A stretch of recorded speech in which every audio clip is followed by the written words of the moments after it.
Hello, kind and loving, cuddly friends. I am coming to you today from Salt Lake City. It has been a while since we've had recording time. I thought I might get to record on the Cuddle Party training call today, but time didn't quite work out. But I have notes from the things we discussed and the questions that were asked on the meeting today that I thought would be great to share. So I'm just going to go down my notes and review with you what we talked about. So although we've covered this kind of thing before, I kind of wanted a refreshed discussion on why cuddle party? Why do we cuddle? It's not just about the cuddles. So why would someone want to come to cuddle party if they're not into cuddling with people that they may have just met? So we had Madeline and Adam on the call, and we talked about the fact that this world has situations where people have experienced sexual harassment and so many types of touch that are not healthy or helpful or welcome or with consent. And that consent and focus needs to be a prerequisite for the touch to be good. People to choose it and decide and want it and be willing to participate in it.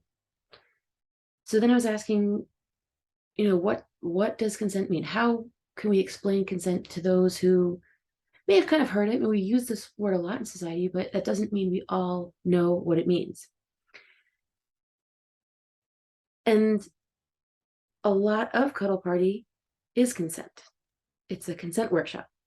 And it's an experience of what consent is more than just a lecture that you might receive in other venues in the world. It's also a skill that needs to be developed with practice. At a Cuddle Party workshop, we are learning consent, and get this, we use the cuddling as a vehicle to learn that consent. It does have the added benefit of settling the nervous system, feeling cozy, releasing oxytocin, and all the wellness benefits we get from cuddling. But it goes so far beyond what we experience in that moment and getting cuddles for that one day. We also talked about how consent, as Madeline talked about, is the opposite of coercion. And that if we feel coerced inwardly or outwardly, we feel tense and our nervous system can't relax. So practicing consent is countering that coercion tension and being able to be comfortable in our own skin, whether we are cuddling or not, whether we're by ourselves or with someone else in an interaction. I asked Madeline later what her definition of coercion would be, so we'll get to that soon. And Adam talked about the benefits of Cuddle Party beyond just being a place to receive nurturing touch. That the rules of Cuddle Party help us grow throughout our life and progress. And we can take those rules and what we learn as we walk through life, through this earthly planet. And we talked about the fact that rule 2 is that you don't have to cuddle anyone at a Cuddle Party ever, if you don't want to. The other side of that, we talked about how rich and deep Cuddle Party learning goes, way beyond what we actually talk about. And there just isn't time to cover everything, but you come away with so much more than you may realize. And it may kind of enter the subconscious, and you may benefit from it without even being able to put into words the concrete concepts that are learned. So the other side of not having to touch anyone that you don't want to is that you're not entitled to be cuddled at a Cuddle Party ever. And that when you release that sense of entitlement as you walk through the world, you can experience instead, you can experience what is instead of what you think ought to be what is. I'll repeat that. When you release that sense of entitlement, such as being entitled to cuddle at a Cuddle Party, so when you release that sense of entitlement as you walk in the world, you can experience what is, what actually is, instead of what you think ought to be what is. And I think it was Adam, might have been Madeline, that said it changed their life, that learning to say no without justifying it, and then learning, I think this was Madeline saying, learning to be able to hear no without taking it as rejection, and learn to appreciate hearing a no, not brace yourself and hope you don't hear it, but actually appreciate and be grateful for a no. How they are both equally powerful and empowering, to be able to learn to say no confidently, happily, and then be able to hear no confidently and happily.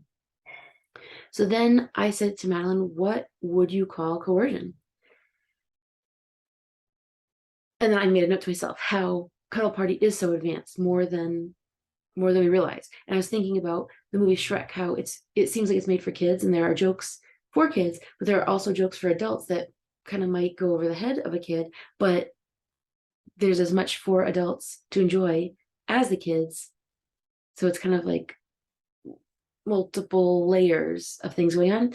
Similarly, what you hear at Cuddle Party, the rules and everything, are wonderful, but then there are so many more layers of what is being learned and absorbed that you may not be aware of until you come to 10 Cuddle Parties and reflect and journal and realize all that comes up for you, all that you learn, all that you are able to bring to the world. So back to, I'm just kind of reading my notes in order, basically. So Madeline, definition of coercion. I keep jumping around because we talked also about how advanced the 3-minute game is, and the wheel of consent, and how there's more learning after Cuddle Party. Cuddle Party is like base camp. It's not the top of Mount Everest. For some people, it may feel that way when they first come, but there's just so much more learning to be had. And advanced things that have been learned within the communities are the wheel of consent and the 3-minute game, which I have witnessed occurring at a Cuddle Party and gotten to practice it more lately. So that will be something I'm incorporating more in mine. So now, what you've all been waiting for, Madeline's definition and how she explains coercion. She talks about how when someone gives you a choice, or they say they give you a choice, but there's definitely a negative consequence if you don't pick the choice that they want you to pick.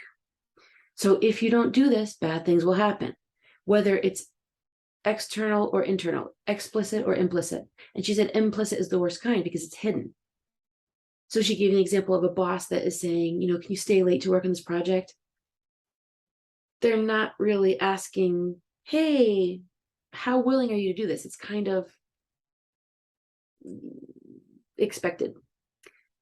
And there was an example of someone not, they were asking asking more of a person than they were willing to give. And then when that person was saying, hey, these are my boundaries, the person's like, oh, why aren't you nice? Well, that's their opinion. That's not a fact that they are being nice or not nice. And more importantly, the fact that they are expressing their own personal boundaries and that person doesn't like those boundaries does not make the person with boundaries not nice. So by saying, why aren't you nice? That is kind of trying to coerce someone to behave the way that person wants them to, without consideration of, is this respecting the person and their boundaries? And how that person saying, why aren't you nice, is basically being, trying to say, I'm entitled to be angry if you aren't nice the way I want you to, or if you don't act the way I want you to. And then therefore I'm entitled to be mean to you. So it's a whole lot of tangled mess that often people are not aware of. And this type of person may or may not be a fit for Cuddle Party. They may need some more learning and healing before they can be a conscientious, respectful cuddler. And Adam likes to say that Cuddle Party is an advanced communication workshop cleverly disguised as a pajama party. And that what we do here is we are creating consent culture. And that's the book he recommended, Creating Consent Culture. That it is a learning tool that takes what we learn from and about Cuddle Party and kind of takes a touch out of it and gives the lessons. So that's what I learned today. It's not necessarily the first time I've learned it, but that's what we reviewed today. And I would say it was very helpful, beneficial, and I'm grateful that we have these wonderful learning opportunities in the Cuddle Party training. Some people think a cuddle party is you just show up and pile yourselves together, and then they learn, oh, wow, it's a whole workshop on communication, boundaries, consent. Oh, and it happens to offer optional nurturing platonic touch.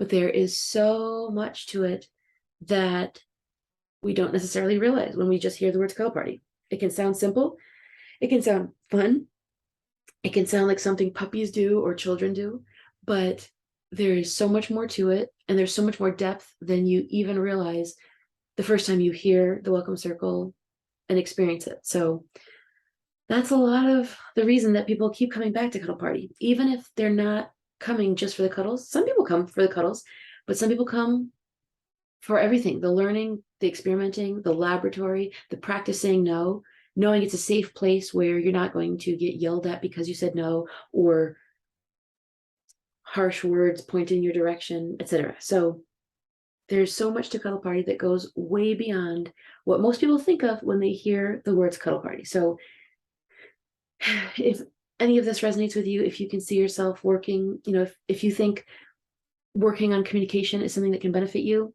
highly recommend looking into Cuddle Party, seeing where one might be held in your area, seeing if there are any online Cuddle Parties you would like to attend, which can be less scary for those who don't want to, don't know how they'll feel showing up to a room of people cuddling. So highly recommend at least learning more, considering it. Can you improve your communication? Can you improve your boundaries? Do you want to learn more about consent? And oh, by the way, do you happen to like touch? You don't have to. You can touch no one at a cuddle party. And do you like being cozy in pajamas? You can wear whatever you feel comfortable in that meets the minimum requirements of cozy pajama type clothing, whether that's sweatpants, t-shirt, pajamas that are like a sweatpants or t-shirt, comfort, learning, progression in life, boundaries. And for those who practice chastity, it is very chastity friendly. For those who are religious and can touch other people but want to maintain boundaries that go beyond platonic, the whole event is platonic. It's the kind of thing you see puppies cuddling with each other, or kids cuddling with their parents or their siblings. That is what you experience at Cuddle Party, but you don't have to. The touch part is optional. The workshop part is the learning and where you get the great progress. So 10 more seconds till I reach 20-minute video. What else can we say? Well, I always like to say, peace be with you. May we have health, love, safety, wisdom, and peace. Thank you for tuning in.